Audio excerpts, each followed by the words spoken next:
wabarakatuh. Waalaikumsalam. Alhamdulillah, salli wa sallim ala Rasulillah Sayyidina Muhammad wa mawalah. Bismillah li sadri wa salli amri wa hlul 'uqdatam min lisani yafqahu qawli rabbi zidna ilma warzuqna fahma wa ja'alna min ibadiyas sholihin. Allahumma rzuqna fahman nabiyyin wa hudnal mursalin wa ilhamal malaikatil muqarrabin wa rahmatika arhamar rahimin.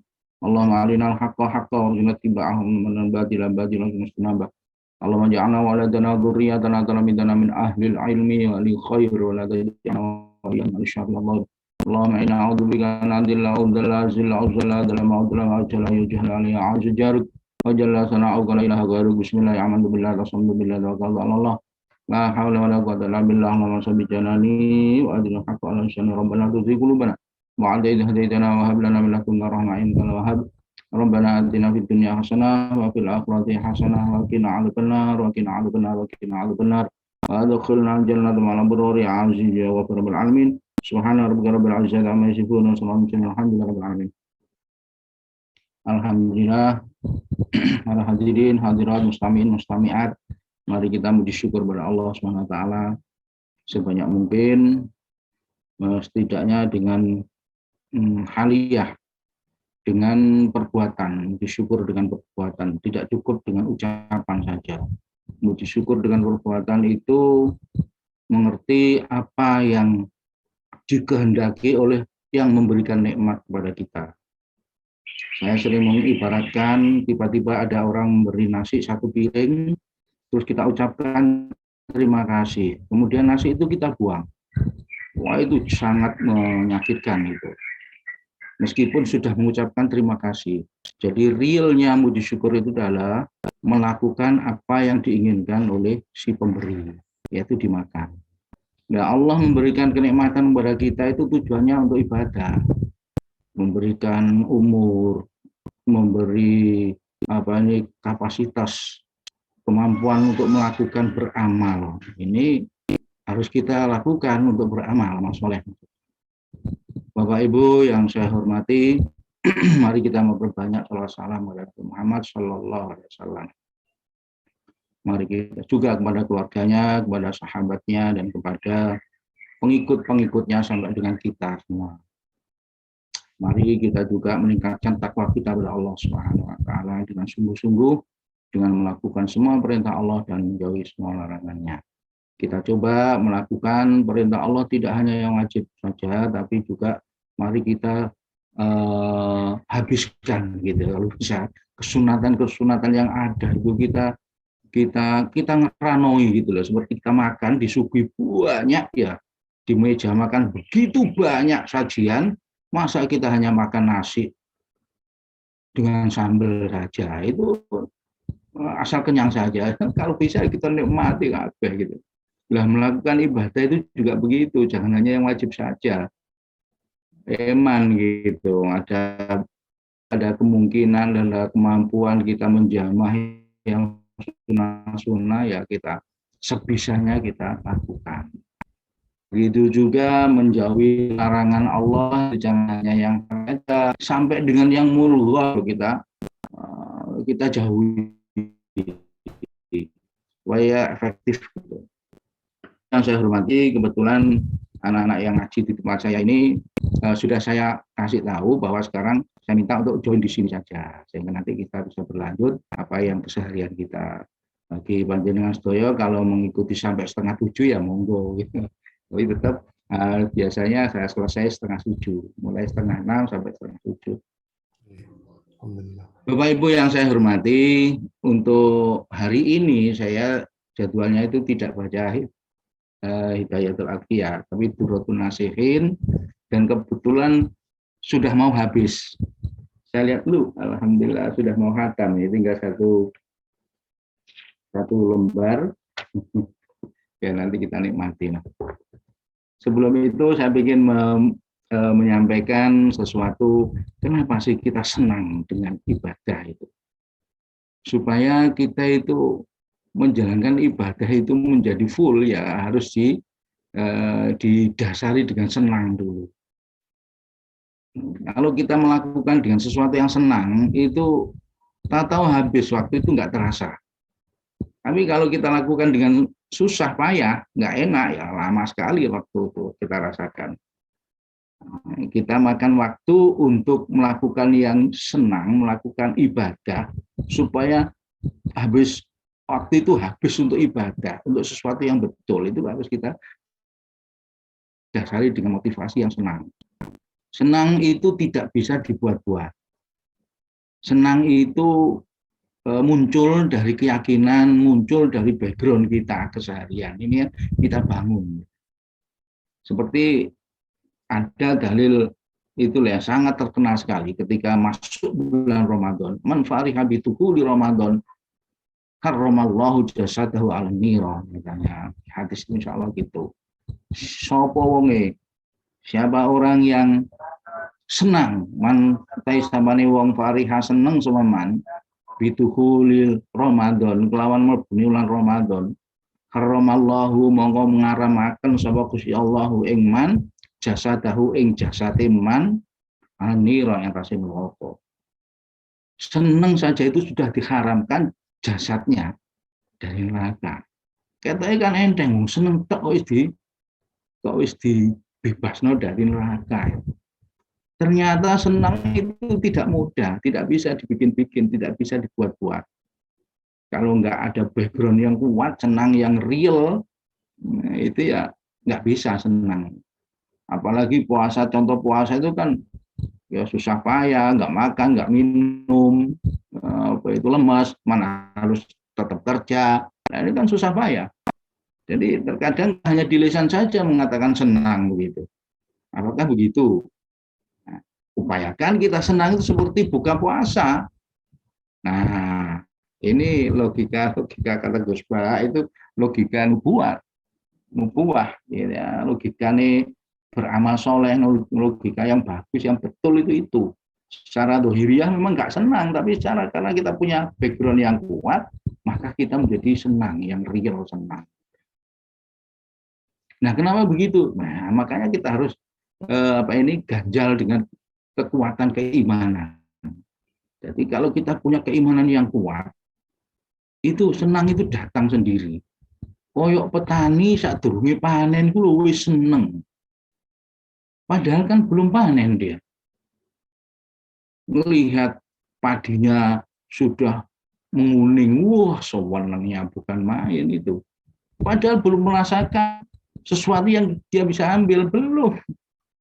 Nah, kalau bisa kita itu seperti itu senangnya itu.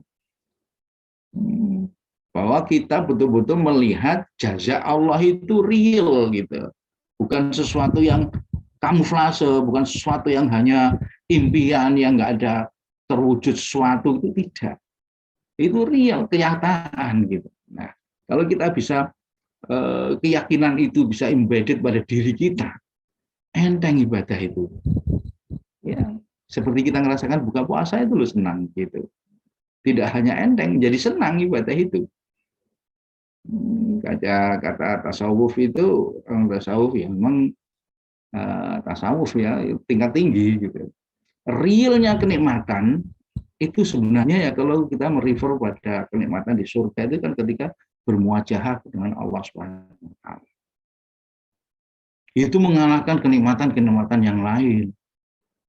Nah, apakah kita bisa convert kira-kira nanti bermuajahah pada Allah itu kita gambarkan sekarang, kita implementasikan sekarang, karena kesempatannya ada. Tapi mungkin rasanya yang kita masing-masing belum bisa merasakan. Kesempatannya bermuajahah pada Allah itu kapan? Ya sholat itu. Bisa enggak kita menikmati sholat kita? Nah, saya ingin menyampaikan ilustrasi supaya menuju ke kesenangan gitu. Kalau kita menuju menghormati seseorang, raja misalkan, atau rektor misalkan, bayangkan kita mahasiswa menghadap rektor, itu kan suatu kebanggaan yang luar biasa. Bahkan masuk durung sarapan pun, ketika dipanggil rektor sudah siap diajak konsultasi, ditamoni, wah sewenang, masa luwe gitu kok, sewenang munggah nang ketemu rektor. Itu kan rasa senang, rasa bangga. Ngalah no rasa-rasa luwe, rasa lemes, rasa ngantuk, wis kalah kabeh.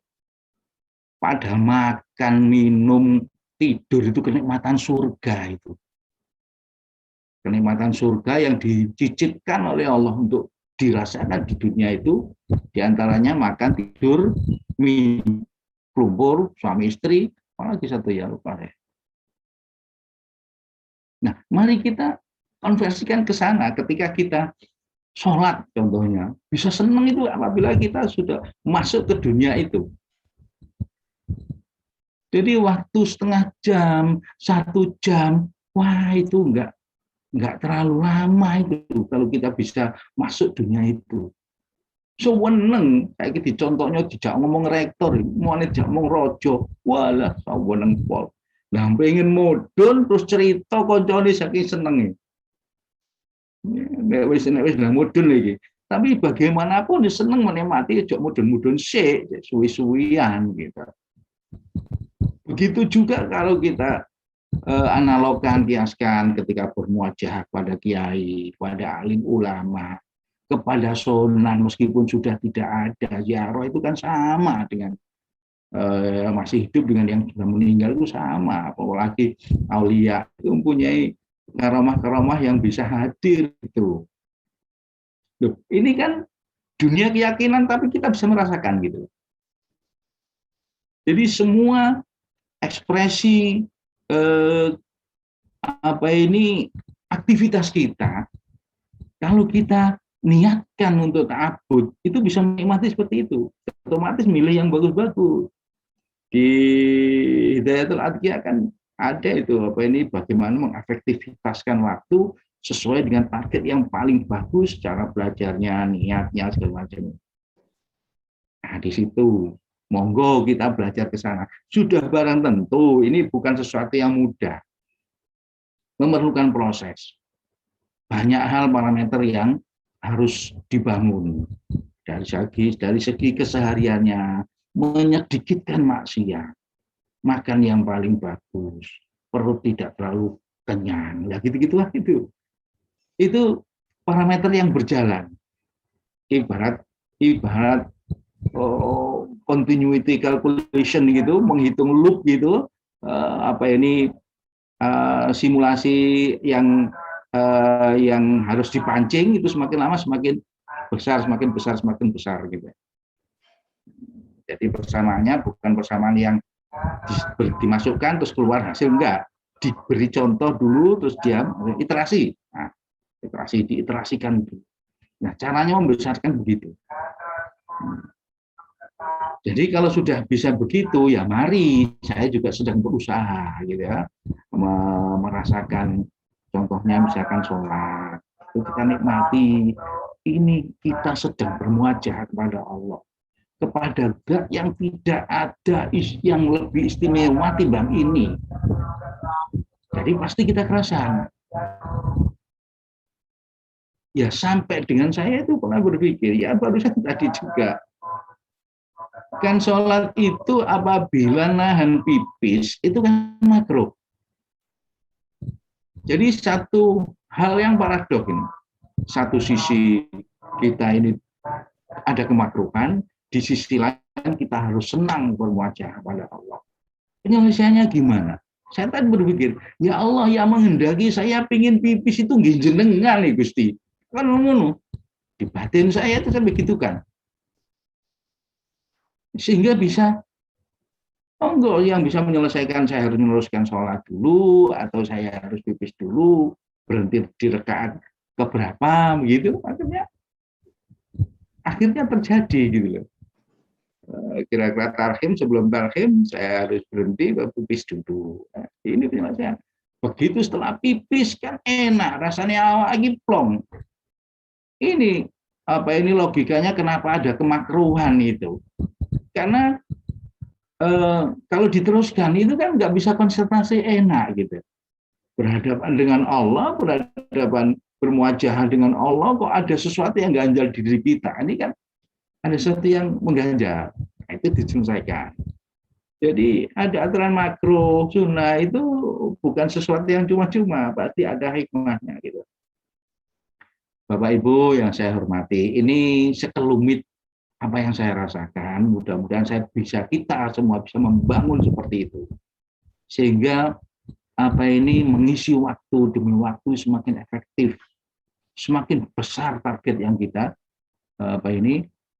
kita raih gitu. Parameternya sekali lagi banyak sekali.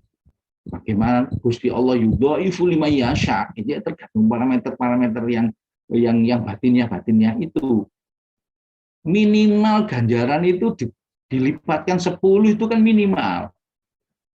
Makanya sapa sing poso Syawal 6, nah iku padha karo poso setahun, tapi kudu Ramadane penuh. Ramadan 30 ditambah 6 kan 36. Ping 10 kan 350 iku karo setahun gitu. Sebenarnya kalau dihitung di situ itu tidak hanya Syawal saja tambah 6 itu. Tapi saya enggak nantang hadis yang Syawal itu loh. Ini logika saja. Gitu. Jadi itu minimal lipat 10 itu bisa 100, bisa tak terhingga lipatannya. Saya berikan sebuah contoh yang tak terhingga. Bayangkan kalau dikonversikan, perbuatannya pelacur memberikan minum anjing, itu lah seberapa itu. Nilainya itu berapa? Itu kan jelas tak terhingga itu lipatannya. Mosok ngono dadekno mlebu swarga. Padahal dimensi swarga itu dari segi waktu ya unlimited, dari segi dimensi ruang ya unlimited juga, dari dimensi rasa juga unlimited juga. Nah, padahal itu cuma hasil dari memberikan minum anjing lagi yang diberi. Itu kan jelas tak terhingga itu. Lipatannya maksud saya jelas tak terhingga. Kita itu menuju ke sana.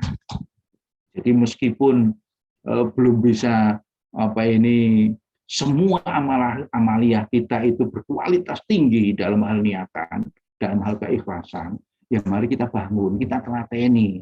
Siapa tahu ngaji sak jam itu ikhlas iso 10 menit. 1 menit wis stop gitu. Jadi semakin banyak secara logika semakin banyak, makin lama timing kok ngaji misalkan. Itu kan probabilitasnya untuk mendapatkan keikhlasan semakin besar juga gitu. Amalan apa saja. Bapak Ibu yang saya hormati, itu sekelumit bagaimana filosofi bagaimana kita supaya bisa merasa senang saat itu. Nggak ada bosannya, nggak ada tidak enaknya. Al-yadul ulya khairum minal yadis sufla, itu juga logika nubuwah juga. Bahwa tangan di atas yang artinya memberi itu lebih menyenangkan timbang menerima, timbang tangan di bawah. Yang logika umum orang kan senang diberi timbang memberi. Tapi logika amalia ya enak sing memberi bisa berbuat baik. Baik, Bapak Ibu yang saya hormati, saya ingin membaca kitab ini, guys. Saya kebetulan ada di file saya juga di kitab Durratun Nasihin yang pada kalau diberikan kesempatan untuk share screen, ya.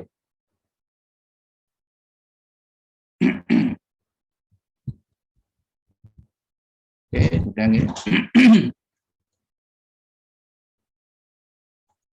Harus disable.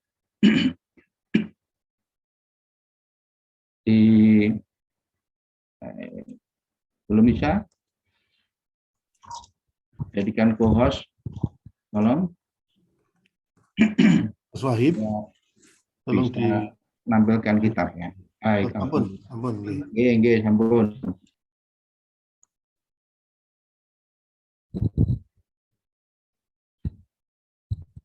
Kitab sudah bisa tampil, nggih. Kitab Durratun Nasihin. Hampir terakhir. Kitab ini artinya ya durrah itu mutiara-mutiara nasihat. Cara membangunnya Kiai Musannaf ini dalam bentuk majelis Ini majelis yang terakhir, majelis ke-75. Al-Khamis wa Sab'una.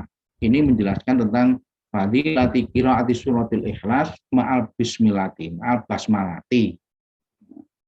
Fadilahnya membaca surat Al-Ikhlas ma'al basmalati beserta bismillah. Namanya basmalah, tapi ketika melantunkan bismillah. Namanya ta'awud ketika melantunkan a'udzubillahi minasyaitonir. Ya. Jangan saya dengan baca, mari kita baca bismillah, malah basmalah. Gitu. Lucu gitu ya. Nah, itulah. Baik. Dan sudah sampai ke yang terakhir, yaitu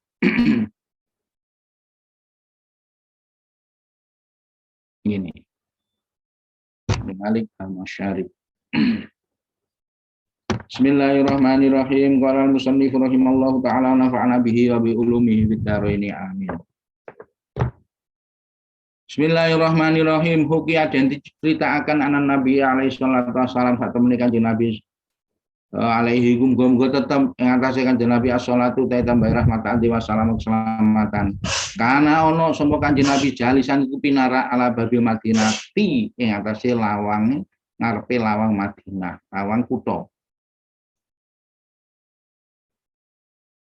Idmarot dumadaan liwat. Idmarot dumadaan liwat apa janazatu rajulin ono janazah wong lanang. Ya maksudnya itu ora jenazah mlaku dhewe. Ya ada orang membawa jenazah mau di Faqala alaihi salatu wassalam, maka dawuh sapa Kanjeng Nabi alaihi salatu wassalam. Hal alaihi dinun, hal ono to alaihi ku ing atase jenazah dinun, jenazah rajulin, rajulin ya. Iki aihi mudzakkar dari ini rajulun. Hal ono to ono alaihi atase rajulun dinun utai utang. Apakah wong lanang ini punya hutang? Faqalu monggo padha matur sapa sahabat alaihi atas kanjeng Nabi. Dinu arbaati darahima. Alaihi ku atas wong lanang iki diniki arbaati darahima enggak ada hutang petang dirham. Wa mata lan pecah sinten rajulun walam yu'tiha lan dereng mbayari sinten rajulun ha ing utang. Faqala alaihi salatu wassalam mongko dawuh sapa Kanjeng Nabi sallallahu alaihi wasallam. Sallu. Fa ini, sallu mongko padha salat sira.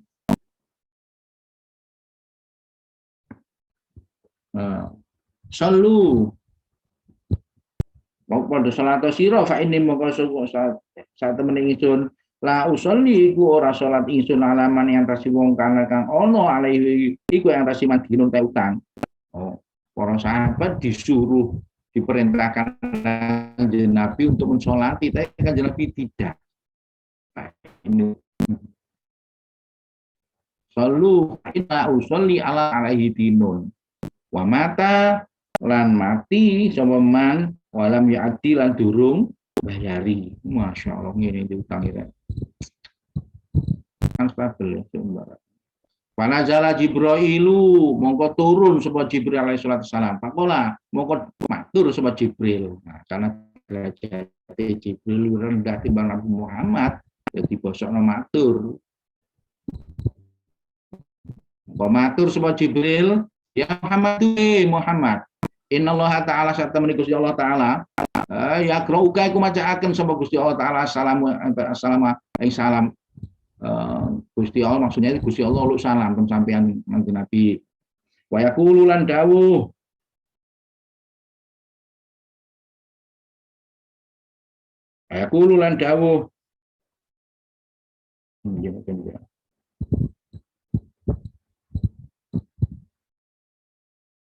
sapa Gusti Allah taala Ba'astu ngutus buistu.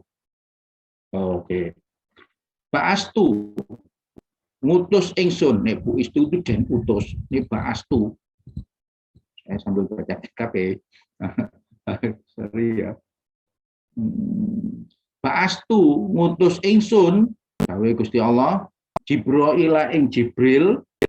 Bisuratihi kelawan gambare, kelawan rupane menungso, rupane rajul.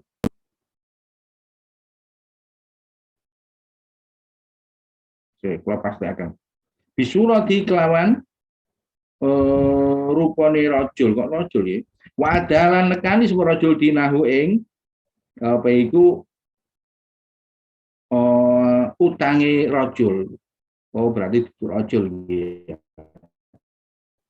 Buis to ba'as tu ngutus ingsun Jibril ing Jibril bisuratihi kelawan rupa Jibril. Wa adalan nekani sapa Jibril dinahu dainahu. Nek din ku anu nek di kasroh niku agama, nek di fathah dainun niku utang. Wa ada dainahu lan bayari sapa Jibril dainahu ing utangi rajul. Mongko salato sira, monggo panjenengan salat ya Nabi. Fasolli mongko salat sapa Kanjeng Nabi fa innahu maghfurun.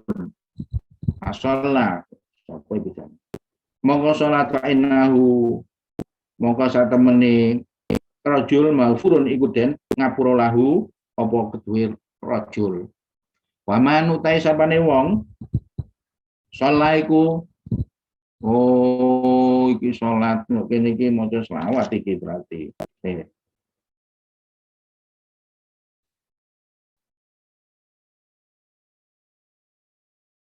Ngadeka sira monggo panjenengan napa menika jumeneng fasoli monggo salat panjenengan fa innahu monggo satemene rajul mafurun iku den ngapunten. Aku kedhi rajul. Atus niki ancawo manut wae sapane wong saleh iku maca selawat sapa man alaihi ing tase ingsun. Manut sapane wong saleh iku salat sapa man ala janazatihi ing dalem janazah rajul ghafarallahu moko ngapura sapa Allah Gusti Allah lakuman. Pakola moko dawuh sapa Nabi sallallahu alaihi wasallam. Niki mat salat nggih. Pakola moko dawuh sapa Kanjeng Nabi alaihi wasallam. Ya Jibrailu, man aina min aina lahu hadhil karomah. Nah, iki. Min aina niku saking pundi lahu iku kedue rajul hadhi utawi iki al karomah hadhil karomatu utawi iki la karomah. Kok iso diampuni ngenten iki teko endi? Sapa iki Jibril? Kanjeng Nabi tangkul teng Jibril.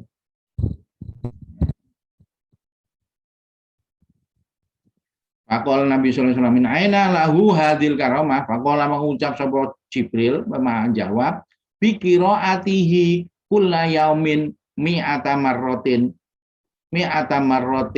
surat takul wallahu ahad. Qiraatihi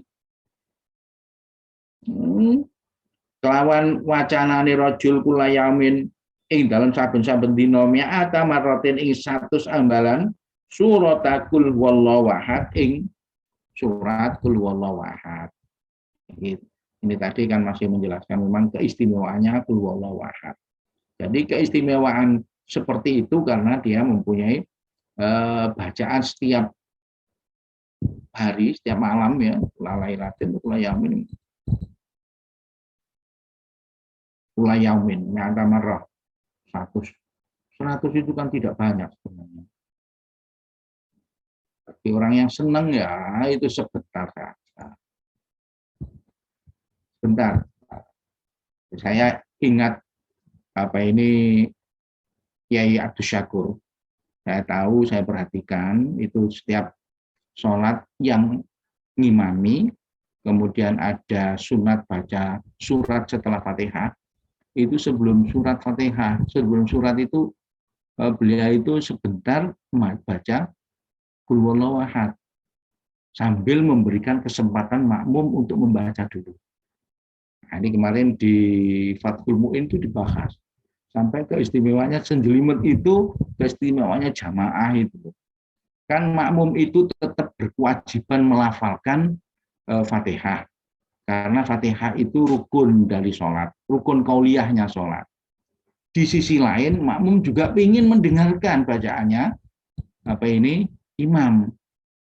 Jadi ketika imam baca Fatihah, itu makmum mendengarkan. Nah, kemudian imam berhenti sebentar dan itu imam membaca qul huwallahu ahad singkat dan kira-kira diisi oleh makmum membaca Fatihah. Kira-kira selesai baru makmum imam membaca surat. Itu perfect, itu sempurna. Sebab itu kalau imam pada sholat yang memang biasanya itu sholat suratnya itu dibaca rada panjang. Beda halnya dengan yang biasa tarawih cepet-cepetan itu. Jangan nunggu imam selesai Fatihah makmum baru baca Fatihah. Bisa komprat nanti Fatihahnya makmum. Nah, kasus seperti itu bareng saja Fatihah imam, bareng makmum bareng saja dengan imam, nggak apa-apa. Nah, sebab mendahulukan, mementingkan bacaan rukun qauliyah itu. Kali kalau yang tadi saya katakan biasanya imam memang baca surat itu panjang dan imam memberikan kesempatan. Loh, maksud saya bagaimana menjadi imam itu menjadi seorang penjamin bahwa sholat itu nilainya tinggi sekali. Nah, ternyata pikirannya ya setiap rakaat itu diberikan 3 bacaan surat Al-Ikhlas karena itu identik dengan 1 khatam Quran. Nah, di tempat lain disebutkan, di sini juga disebutkan bahwa agama itu isinya Quran itu isinya kan sepertiga isinya itu cerita, sepertiga itu isinya syariat, sepertiga isinya sifatnya Allah. Nah, Al-Ikhlas itu sempurna menceritakan sifatnya Allah. Jadi Al-Ikhlas itu mempunyai nilai sepertiga dari Al-Quran. Nah, kalau hitungan seperti itu, ketika kita membaca Al-Ikhlas 3 kali itu podo karo ngapal khatam Al-Quran. Jadi imam yang cerdas, yang saya pahami seperti ini, yang juga dipikirkan ya Abdus Syakur, jadi ketika berhenti itu baca Fatihah 3 kali. Dan makmum nggak ngerti, sambil menunggu 3 kali, sehingga setiap rakaat itu diisi oleh Al-Quran. Kalau kita kan ada sunatnya, ya, terus 10 rakaat itu masing-masing rakaat kita isi 3 kali, itu kan sudah 30 rakaat, 30 bacaan Fatihah, bacaan qul huwallahu ahad. Jadi nilai 100 itu enggak terlalu banyak. Belum lagi Al-Ikhlas, surat Al-Ikhlas yang kita baca sebelum tidur, kita baca di wiritan-wiritan, ya insya Allah kalau kita normal mudawamah istiqomah wirid ya setiap hari 100 itu ada. Itu maksud saya. Saya ingin memastikan bahwa 100 itu enggak terlalu banyak. Kalau kita mau concern, monggo, saya juga berharap bisa mengistiqomahkan gitu. Ini antara suatu li'anna fiha bayanu sifatillah, lo ini ya. Saya ingat yang kemarin ini ada ternyata. Fiha dalam surat Had bayanu sifatillah itu menjelaskan sifat Gusti Allah. Wasanai ila alaihi lan muji alaihi atas. Faqala Nabi alaihi salatu wasalam, man qaraha fi umrihi marratan. Manute sampane wong qara ing maca seman ha ing qul huwallahu ahad fi umrihi ing dalam umure wong iku marratan saambalane, gak ono aine iki marratan saambalan layak ruju mongko bakal ora metu sapa man minat dunia saking dunya hatta yaro sehingga ningali sapa man makanahu ing nggone man fil jannati ing dalam swarga khususon kelawan khusus min qiraiha. Khususon man iki sudah putus ini. Nah, khususon kelawan khusus man berikutnya ini sudah kalimat berikutnya. Ini kan di Nabi dawuh.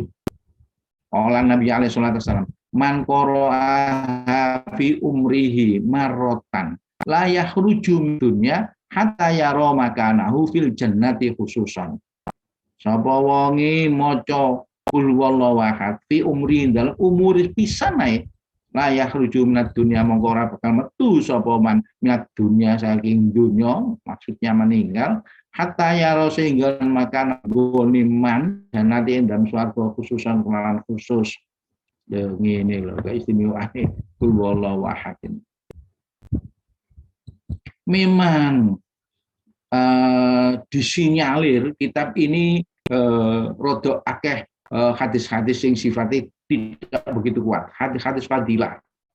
Nah ini menurut saya hadis fadilah, bukan hadis terus hukum wajib itu tidak.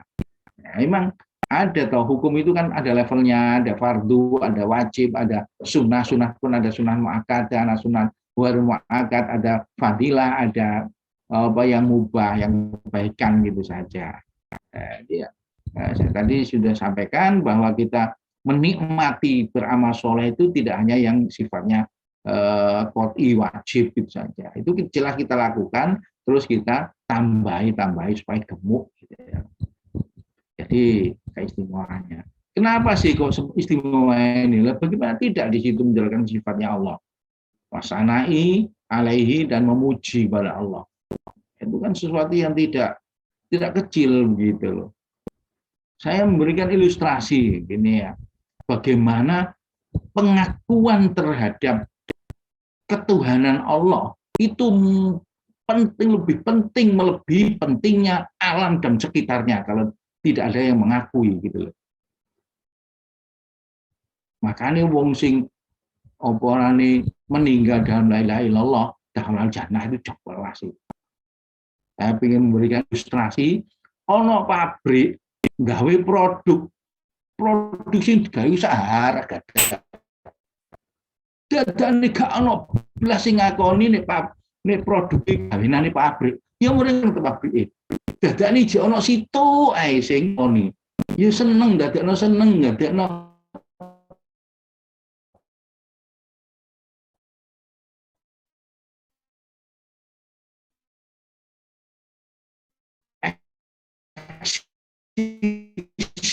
produk yang dibuat iman. Ojo sampai geser iman kita itu, naudzubillah sampai geser.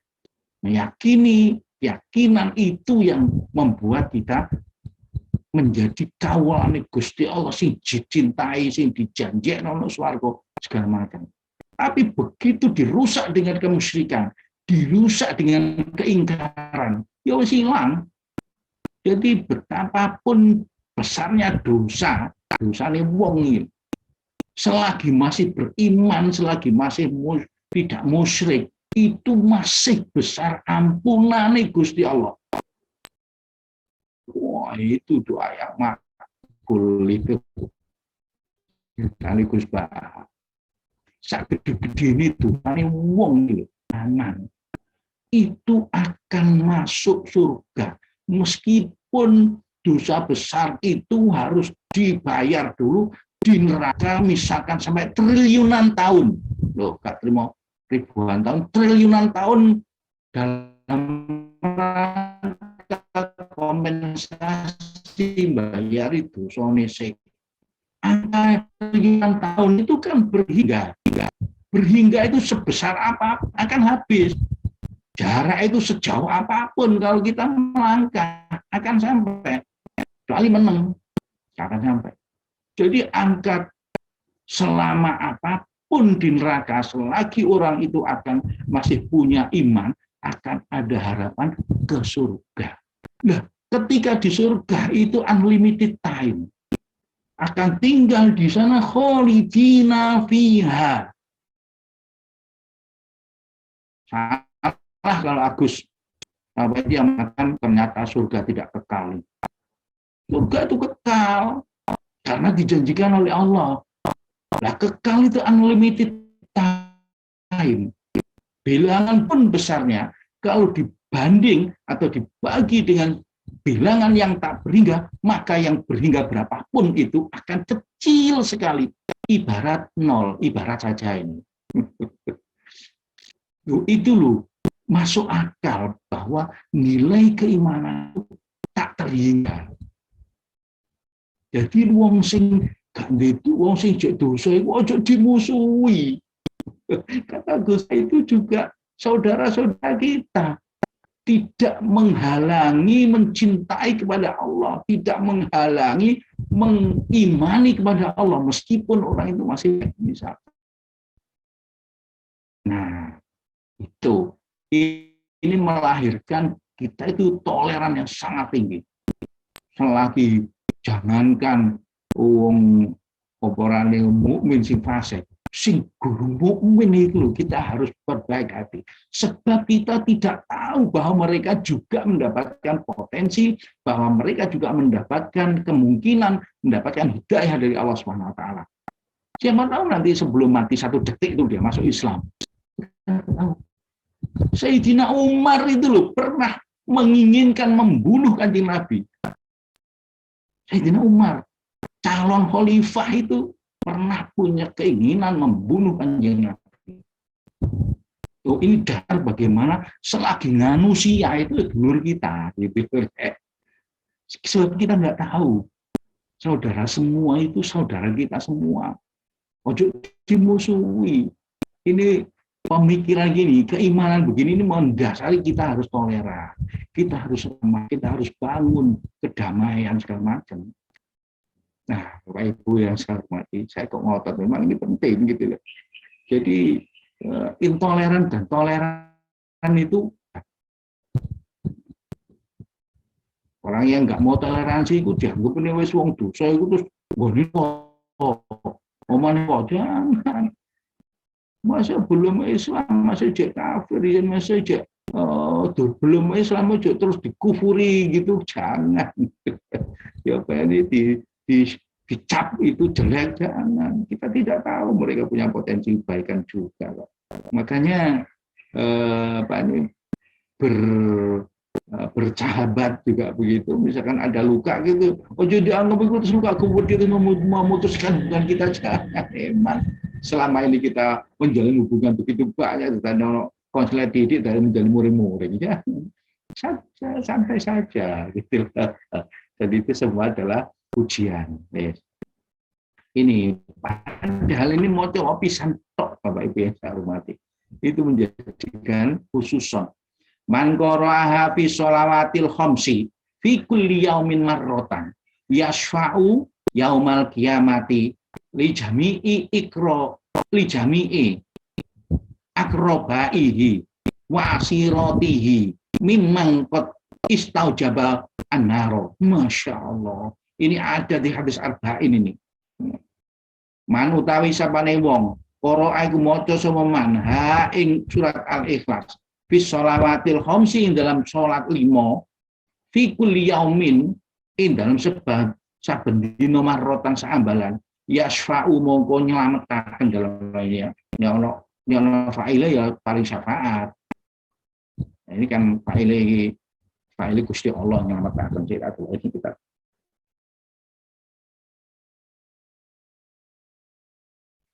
Nulungi. Oh.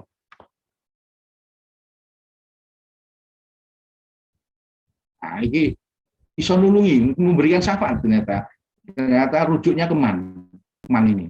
Ya sau mongko iso nulungi sapa man yaumal kiamati ing dalem dina kiamat, nulungi nok sapa li jami'i akrobaihi nuk sekabahe kerabate wa asiratihi lan sekabahe apa iku keluargane mimman saking wong kot istaujaba kang wis dipastekaken annaro ing mlebu neraka. Masya Allah. Ternyata kita juga bisa memberikan syafaat. Tidak ketimpangan itu saja. Tapi kita memberikan syafaat karena Quran ini. Jadi hakikatnya Quran, gitu ya. Memberikan syafaat. Hadis yang pilihan-pilihan dan mutawatir dan apa ini banyak digunakan orang, gitu ya. Begitu keindahan, begitu keistimewaannya baca surat Al-Ikhlas. Kita perhatikan, Qul wallahu ahad, Allahus samad, lam yalid wa lam yulad wa lam yakul lahu kufuwan ahad. Kan sangat istimewa. Itu kan ceritanya ketika orang-orang kafir itu nanya ke Kanjeng Nabi, pangeran sampeyan kowe apa sih? Terdiri dari apa sih? Kan para ini menjadi kebiasaan yang jahiliyah itu yo nyembah ke pangeran, tapi pangeran ini kan diekspresikan dalam bentuk patung itu. Ada Lata, Uzza, ada Hubal, ada siapa lagi namanya. Lata Uzza itu juga nama ketuhanan Al-Ra tinggi, gitu ya. Terus kemudian malaikat Jibril menurunkan wahyu ini. Lah, logika pikirannya orang jahiliyah mensifati Tuhan itu berupa material, berupa jisim. Lu jawaban itu gak material. Jawaban itu bukan sifat jismiyahnya, tapi sifat yang lain. Keberadaan, sifat keesahan.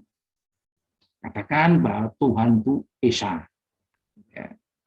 Allahus Samad, Tuhan itu tempat bergantung dan semuanya itu menggantungkan diri pada Tuhan.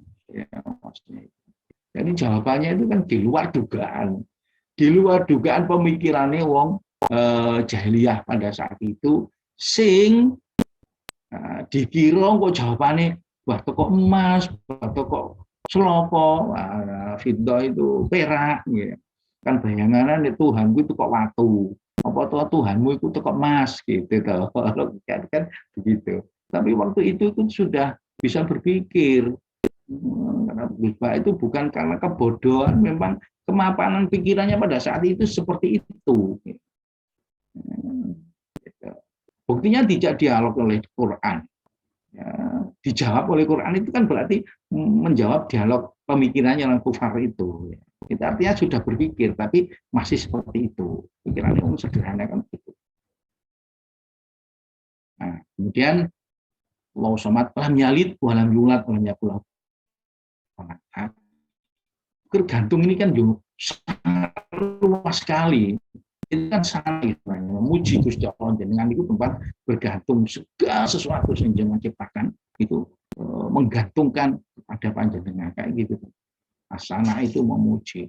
Lam yalid walam yulad ini kan mengkontradiksikan kepada pemikiran-pemikiran wong Yahudi, wong Nasrani.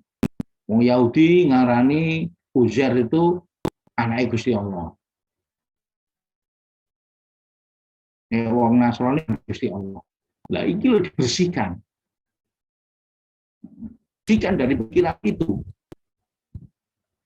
Jadi Gusti Allah itu gak putra, gak diputrakno. Gitu. Jadi jawabannya mengkanter sifat ketuhanan yang dibayangkan itu. Terus yang kedua ini mengkanter pemikiran-pemikiran religius yang sudah pernah ada, yaitu kaum sesatnya Nabi Musa dan kaum sesatnya Nabi Isa. Harus dikasih kaum sesat itu. Jangan bilang orang Nasrani itu kaum Nabi Musa, jangan. Kaum sesatnya Nabi Musa. Yahudi kaum sesatnya Nabi Isa, kaum sesatnya Nabi Isa, wong Yahudi kaum sesatnya Nabi Musa. Karena diarani kaum menyetok yang tidak sesat. Yang diarani umat Nabi Muhammad itu ya sing Islam. Sing durung Islam itu belum masuk umat Kanjeng Nabi gitu loh. Jadi orang dini wong Nasrani wong Yahudi ngaku-ngaku umat Nabi Musa, umat Nabi Isa, itu salah, itu harus kita bantah. Ada yang saya di BCE kan lebih duluan kaum Nasaret, lebih duluan kaum Yahudi di Palestina timbang orang Islam itu. Kan berarti yang berhak itu kan orang-orang dulu. Ono pikiran begitu, ilmiah ini. Dimana kita buktikan dengan ilmiah juga. Ojo ngaku-ngaku itu sing bener iki. Sing luwih dhisik iku ya Nabi Ibrahim, Nabi Ibrahim, Nabi Musa, Nabi Isa, dan itu kaumnya yang betul, bukan yang sesat seperti yang sekarang. Gitu. Kalau Yahudi sekarang itu ngaran Nabi Musa itu putrane Gusti Allah, Uzair itu putrane Gusti Allah. Nasrani sekarang Nabi Isa putrane Gusti Allah. Itu suatu kesalahan, suatu trust keimanan dengan Islam. Ya kita harus menghormati, tapi di luar keimanan kita gitu. Sekedar menghormati itu di luar hal yang kita imani. Boleh berbeda iman, kita katakan berbeda. Nah, lam yalid walam yulad itu kan mengcounter itu. Walam yakul lahu kufuwan ahad, tidak ada satu pun yang menyerupai Gusti Allah.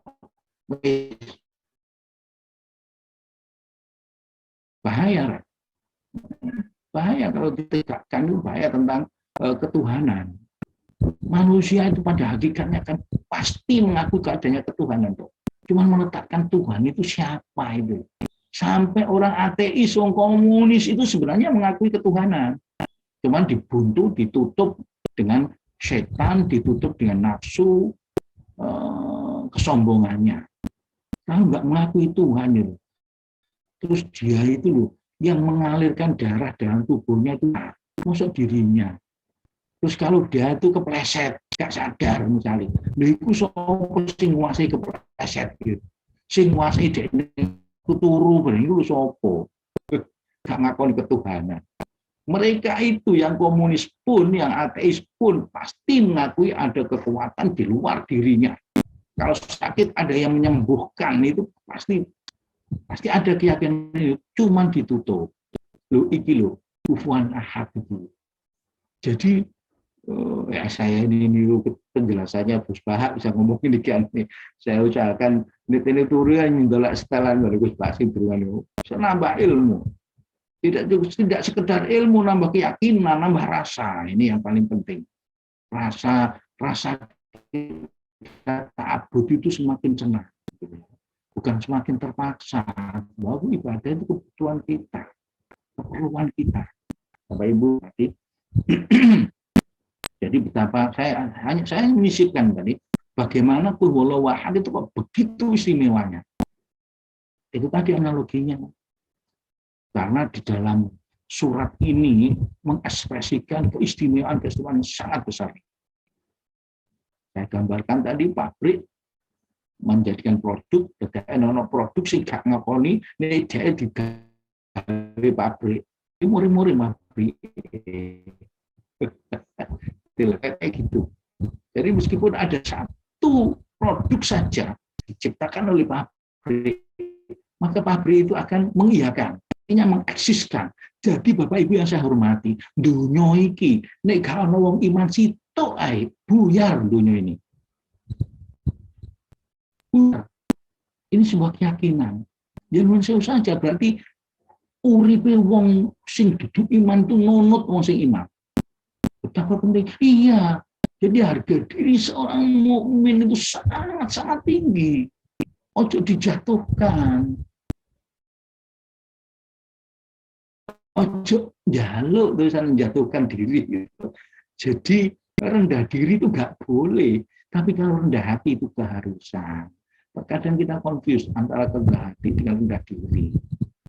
Rendah diri kalau reganya rendah diri. Tapi ini rendah hati itu santun, tidak sombong. Hargane wong mukmin ini gak terima dunia. Si ono Amerika, ono Rusia, ono Cina, gak terima itu. Alam itu masih wallah. Sesuatu selain Allah. Itu regane wong mukmin. Luwih alang timbang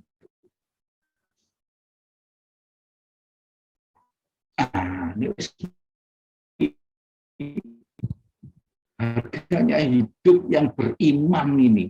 Sehingga kalau kita ibadah mengekspresikan itu menjadi senang, menjadi kerasan, mentekna waktu gaya ngaji, mentekna waktu gaya sholat itu nikmat gitu. Monggo kula panjenengan tambahi pemikiran ngoten niku, cek dados tambah suwe tambah bisa menikmati. Wafil hadis lan dalam siji hadis, man qara'a qul huwallahu ahad ma tasmiyati. Nah, tasmiyah itu bismillah. Ghafarallahu lahu dunuba khamsina sanatan. Iki no tafsir Hanafi. Masuk ragu kalau Imam Hanafi. Man utahe sapane wong qara'a iku maca sapa man. Qul huwallahu ahad, ing qul huwallahu ahad ma tasmiyati sumertani bismillah tasmiyah ya. nyebut asmani Allah. Ghafara mongko bakal ngapura sapa Allah Gusti Allah lahu kedue man qira'a ini dunuba khamsina sanatan antatin.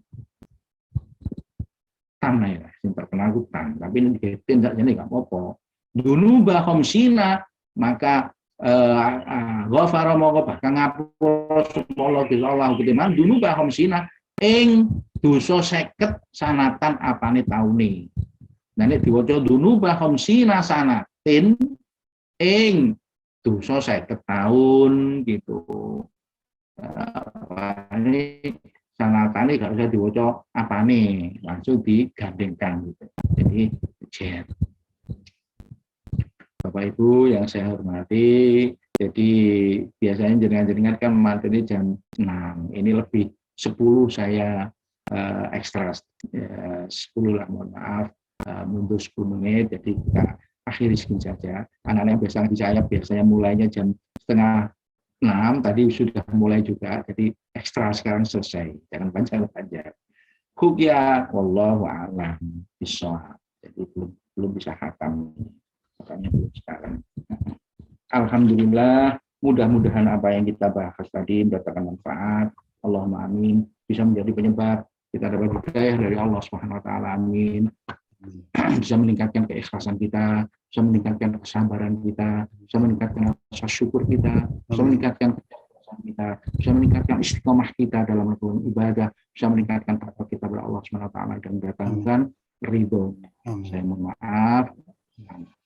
Maulaya sholli wa sallim daiman ala habibika khairil khalqi kullihim huwal habibul ladzi turja syafa'atuhu likulli awli minal ahwali mughtahimi ya rabbi bil mustafa balligh maqasidana wa filana ma madaya wasi'al karami li khamsatun fi biha kharral wabail hatimah al mustafa wal murtada wa ibnahuma wa fatimah. Alhamdulillah. Assalamualaikum warahmatullahi wabarakatuh. Terima kasih kami sampaikan kepada Dr. Andes Muhammad Musain untuk kajiannya. Untuk selanjutnya kepada para jamaah apabila ingin mengajukan pertanyaan, monggo dipersilahkan.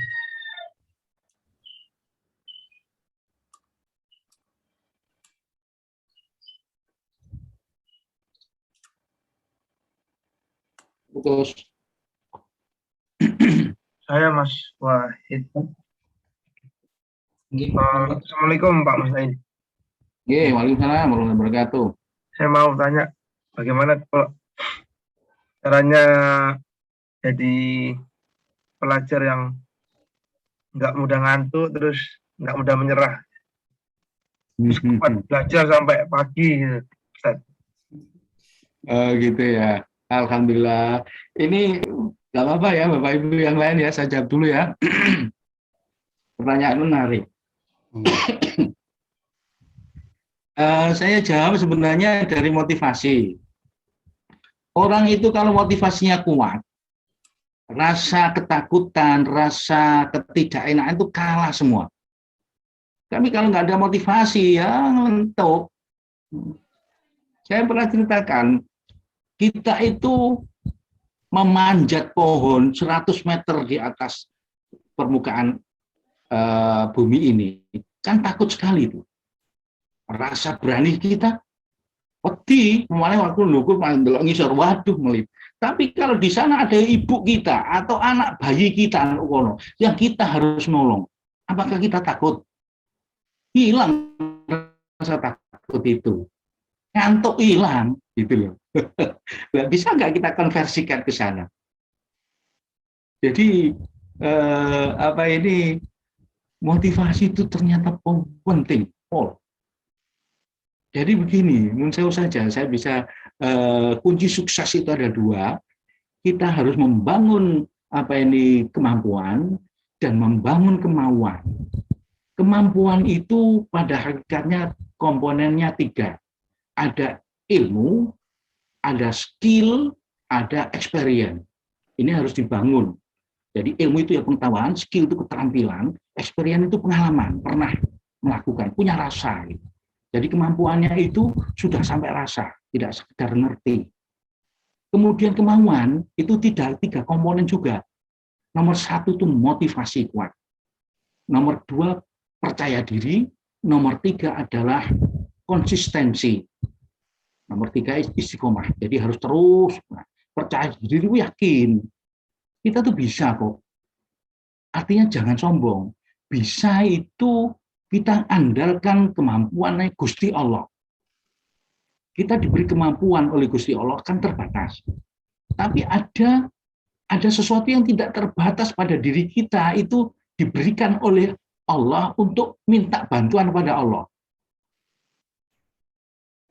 Kita berusaha lulus dalam 1 semester, itu kan perkutatnya banyak, harus kuliah, harus ngerjakan tugas, harus praktikum macam-macam. Tapi terakhir itu Allah itu klutik itu lulus dan tidak itu. Nah itu kita bisa minta.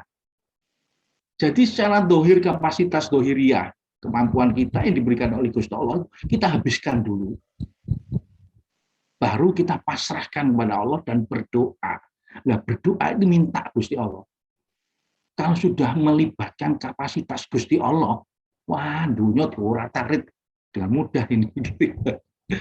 Jadi sangat besar itu percaya diri tadi, meletakkan percaya diri itu ke situ. Kita bisa. Manjaga wajada, tapi jangan sombong. Asli ini wong itu kan, ini ono isine kan dilu, tau kayak padi itu. Ya mahasiswa juga gitu, semester 1 itu melakukan kampus itu berdendang ini. Boleh semester lu semester setengah dingkluk kena tugas sak pintu itu. Tugas sakit ganten dingkluk. Itu hakikatnya karena dia merasakan berat, merasakan memang ada isinya otaknya ini dingkluk, dipaksa oleh Gusti Allah dingkluk itu. Nah, itu meletakkan percaya diri. Yang pertama, motivasi itu adalah keyakinan. Saya biasanya menggambarkan mahasiswa itu loh. Kita yakin loh dengan punya ilmu itu bisa mempunyai derajat yang tinggi. Realnya loh, adanya gawe yang gue ijazah di keterampilan itu kan beda levelnya. S3, S2, S1, SMP, SMA kan beda-beda. Level pekerjaan saja ini, bukan level derajat, apalagi level derajat maksud saya. Dijanjikan Gusti Allah, wong sing disenengi Gusti Allah itu adalah orang yang dipinterkan oleh Gusti Allah. Mayuridillahu khairan yufaqihu fiddin. Sapa wong sing dikehendaki apik karo Gusti Allah, itu tandane wong iku dipinterno agama. Maksudnya dipinterno wis. Spesifik agama. Ono sing gak seneng dikotomi ilmu itu kan kabeh ilmu itu kan ilmu agama gitu. Jadi sampean ya kita semua gitu meraih sukses ingin dunia akhirat yaitu kemampuan dan kemauan kita harus bangun bareng-bareng. Jadi kalau dikurvakan kemampuan itu X, I, kemauan itu X gitu, di mana posisi kita? Kalau posisi kita masih di bawah begini, kemampuannya rendah, ini bahaya nih. Kemampuan kita harus disudutkan ke atas sana. Kurva posisi kita, kemampuannya tinggi, kemampuannya tinggi, kemampuannya juga tinggi. Kalau posisinya di sini, misalkan berarti ini kemampuannya rendah. Kalau posisinya di sini, ini berarti kemampuannya rendah. Gitu. Saya contohkan gimana ngujinya. Ya dari komponen tadi dibikin saja soal sederhana yang mengekspresikan ilmu, mengekspresikan skill dan segala macam. Kita uji pada diri kita sendiri. Kita jawab pada skala 10 angka. Ini caranya dari kualitatif menjadi kuantitatif kasar lah. Dan kita bisa tahu posisi kita di mana. Kalau kita lemah di kemauan, ya kita bangun kemauan kita. Dan biasanya saya teruskan ke mahasiswa, tolong ini terapkan pada adik-adik sampean. Nek sampean pengen bangun adik-adik sampean ya gitu. Saya kira itu ada rahmat ya. Madrun. Oh, selesai. Itu saya bisa cerita dan ini pengalaman saya gitu loh, yang saya rasakan. Gitu. Jadi tidak harus orang desa itu terus gak mampu gitu enggak. Kalau sudah tersuntik begini, kita kuat aja. Saya ingat Margaret Thatcher itu kan ada julukan Iron Woman. Salah satu indikasinya 1 hari tidur hanya 2 jam. Orang-orang pada heran, saya tidak heran yang saya melakukan, saya pernah melakukan gitu. Kalau sudah pernah melakukan enggak ada yang heran. Pak Menteri takon arek, "Lek kowe pengen dadi apa? Dadi presiden." Oh, heran nih Pak Menteri. Tapi nek Pak Jokowi sing takon, "Lek kowe pengen dadi apa? Kulo pengen dadi presiden." Ya ora apa-apa, aku wis iso kok. Ngono pasti jawabnya. Jadi ketika saya mendengar Iron Woman itu bagi saya enggak ada gitu. Kita juga begitu. Kalau sudah melakukan itu sudah oke semua. Rasa ini pengalaman. Saya selalu dengan Gus Bah pernah mengaku pernah sholat dalam 1 hari 300 rakaat. Meskipun 1 hari, meskipun sekali beliau begitu. Wah, saya hitungan jempol. Pengalaman tuh mahal sekali harganya. Suatu saat akan dilalui lagi tuh mudah. Wis tahu iso nggawe jahit celono itu gampang. Meskipun sekali jahit itu pertama 10 jam. Engko jahit berikutnya mungkin 2 jam, 1 jam dadi celana gitu. Pengalaman berikutnya itu menjadi ringan. Yang penting awal pengalaman ini yang mahal harganya. Masya Allah, ngapunten kok panjang lebar. Maturun. Selesai. Sami, ngapunten. Untuk selanjutnya dipersilakan kepada jamaah lain apabila ingin mengajukan pertanyaan. Monggo.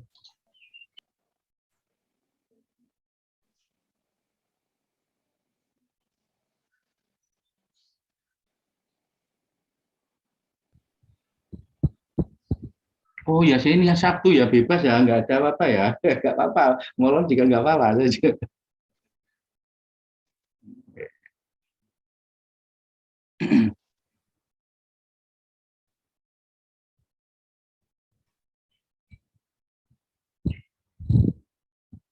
Apa ini kemandek ini? Enggak.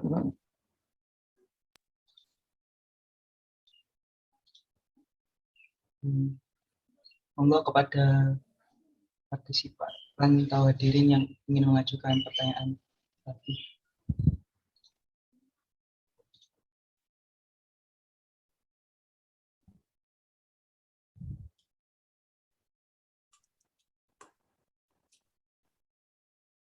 Saya nggak dengar apa maksudnya tadi. Memberi kesempatan pada kita semua untuk menambahkan atau diakhiri.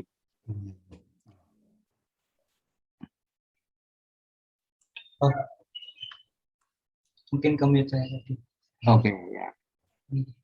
Monggo kepada partisipan lain apabila ingin memberikan pertanyaan, silakan.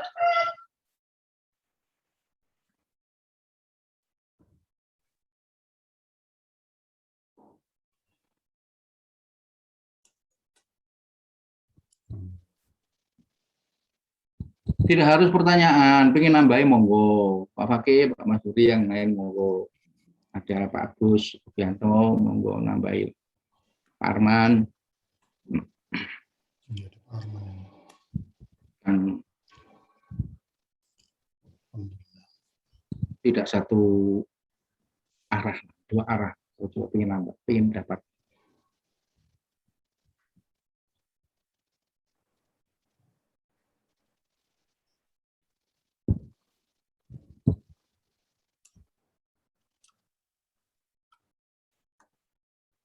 Mana dia semua nggak ada nih. Monggo Bapak Ibu kalau ada pertanyaan, komentar lebih lanjut. Nanti kita akhiri 6:30 nih. Oh, masih 5 menit ya, masih. Yeah. Nanti kan 6 menit, monggo. Tanya Ustaz. Pak Ngardi, monggo Pak Ngardi. Assalamualaikum warahmatullahi wabarakatuh. Terkait tadi untuk yang apa itu orang yang belum sholat, tapi Islam kadang-kadang ada yang bahwa orang yang belum sholat atau tidak pernah sholat, terus meninggal itu tidak perlu disolatkan jenazah. Itu bagaimana Ustaz pendapat seperti itu? Nuwun.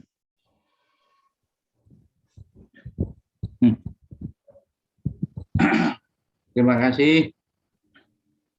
Setahu saya, yang saya pahami bahwa status disolati atau tidak itu dalam fikih itu ya bukan karena dia itu sholat atau tidak, Islam atau tidak. Kalau Islam itu ada lengkap, dimulai memandikan, mengkafani, mensolati, memakamkan. Kalau tidak Islam, itu tidak dimandikan, tidak disolati, tapi dikafani kalau salah. Tetap dikafani dan dimakamkan. Jadi yang membedakan bukan dia meninggalkan sholat atau tidak. Setahu saya begitu. Adapun tadi itu kan Kanjeng Nabi nggak menyolati itu tidak langsung dihukumi wong sing diutang nggak perlu disolati, tidak. Itu kan konteks pelajaran. Yang penting pada akhirnya kan terus disolati. Konteks pelajaran bukan langsung nek diutang itu terus gak disolati, tidak. Waduh kalau diutang gak sholat terus gak disolati tidak. Nah, kemudian yang tidak usah dimandikan lagi, orang Islam tidak usah dimandikan, itu dimandikan itu kalau syahid dunia. Jadi langsung disolati, dimakamkan, ini kafannya juga kafan apa yang dia pakai. Kalau memang nggak cukup ya ditambahi, misalnya. Jadi tidak harus dimandikan kalau meninggalkan syahid dunia akhirat, syahid perang gitu. Tapi kalau istilah syahid ukhrawi, syahid akhirat, orang mencari ilmu itu kan syahid akhirat. Syahid. Orang yang meninggal dalam keadaan kena wabah itu tidak masuk kelompok syahid. Orang yang meninggal karena melahirkan itu syahid. Tapi syahid dunia akhirat tetap harus dimandikan, dikafani, disolati, dan dimakamkan. Itu yang setahu saya. Kira itu Bapak. Monggo yang lain nambahi barangkali. Nggih, nambahi Om Stain. Monggo. Nggih, jadi itu dugaan saya yang ditanyakan oleh Pak Arbi itu pada perbedaan sudut pandang status orang yang tidak sholat. Kalau kita mengikuti Imam Syafi'i dan sebagainya itu, orang tidak sholat yang bukan karena mengingkari kewajiban, itu tetap Islam. Walaupun dia disebut fasik. Jadi orang, kenapa tidak sholat, malas, rasa-rasen, atau ya itu yang alasannya itu bukan karena tidak percaya bahwa sholat itu wajib, itu masih muslim dan ya harus disolati dan sebagainya. Kalau kemudian dia menyatakan sholat itu tidak wajib, seperti orang-orang dulu yang orang-orang Riddat yang menyatakan zakat itu tidak wajib, lah itu sudah murtad. Ini perbedaan. Nah, kan sekarang kan banyak itu yang garis keras itu. Oh, kalau sembahyang langsung nggak disolati. Persoalannya dari mana kita tahu? Dari mana kita tahu hatinya orang itu? Ketika tidak sholat itu karena kafir atau tidak sholat itu hanya karena malas. Nah, ini kalau kita mengikuti mazhab Syafi'i, ya pokoknya semua orang yang bersyahadat, selama dia itu masih bersyahadat, ya kita akui muslim mukminnya, kemudian kalau meninggal ya disolati kan begitu. Bahkan saya pernah baca itu salah satu keputusan ini Bahtul Masail itu, kalau kita menemukan jenazah yang tidak kita ketahui statusnya di kawasan muslim di Indonesia inilah, maka kita harus menyelenggarakan secara Islam. Nah, gitu. Jadi tambahnya itu Om Sain, mungkin dugaan saya itu adalah pertanyaan Pak Arbi itu karena sudut pandang hukum. Apa statusnya orang yang tidak sholat? Nah, jadi kalau kita mengikuti Ahlus Sunnah wal Jamaah, terutama Syafi'i, orang yang tidak sholat karena malas itu statusnya adalah fasik, bukan murtad, bukan kafir. Jadi masih wajib disolati. Wallahu a'lam. Nggih, Pak Sain. Matur suwun, wong betul nuwun Ustaz. Pak Pakih. Oke, pas jam 6.30 Mas Fahim. Baik, Mungkin selanjutnya kami persilakan kepada beliau Bapak Dr. Andes Muhammad Musa untuk memberikan doa kepada kita semua.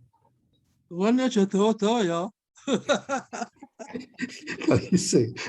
Istimewa Sampai dungan ini jam 8. Ya Allah, alhamdulillah. Ditunggu sih rewel. Memang saiki ya anak ngono bareng ya. Alhamdulillah. Al-Fatihah. Bismillahirrahmanirrahim. Alhamdulillah. Ya na'budu wa iyyaka nasta'in. Allahumma Allahumma salli ala sayyidina Muhammad walhamdulillahil alamin. Allahumma ighfir lana dhunubana wa itina wa jami'al muslimin Amin. Amin. wal mu'minina minal ahya'i Amin. Allahumma ij'alna wa auladana dzurriyyatan dalam Amin. ilmi wa li khair wa la taj'alna wa ya'ma syarr. Amin. Rabbana hab lana min ladunka dzurriyyatan wa tarhamatan tayyibatan katsiratan muslimin du'a. Amin. Allahumma sabit qalbahum imanan bi rasulik.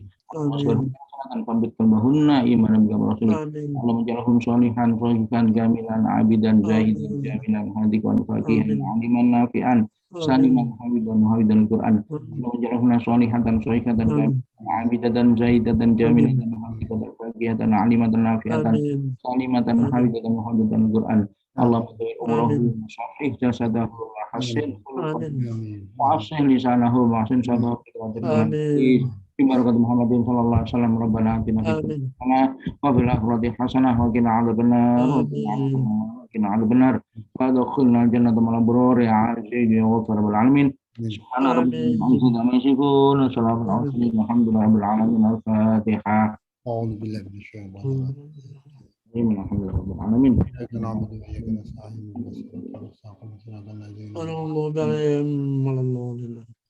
Rasul. Baik, terima kasih kami sampaikan kepada Bapak Dr. Andes Muhammad Musa atas kajiannya. Terima kasih pula kepada seluruh jamaah Masjid Manarul Ilmi yang telah hadir pada pagi hari ini. Kemudian disampaikan kepada jamaah, insya Allah kajian rutin pada subuh Masjid Manarul Ilmi dilaksanakan setiap hari di link Zoom yang sama dengan pagi hari ini, dan insya Allah pula kajian ini akan disiarkan melalui YouTube. Sekilas informasi untuk kajian pada subuh besok, insya Allah akan diisi oleh beliau Bapak Profesor Agus Zainal Arifin dengan kajian kitab Risawatul Mu'awanah. Terima kasih. Saya selaku moderator mohon maaf apabila ada kesalahan dan kekurangan. Saya akhiri. Wassalamualaikum warahmatullahi wabarakatuh.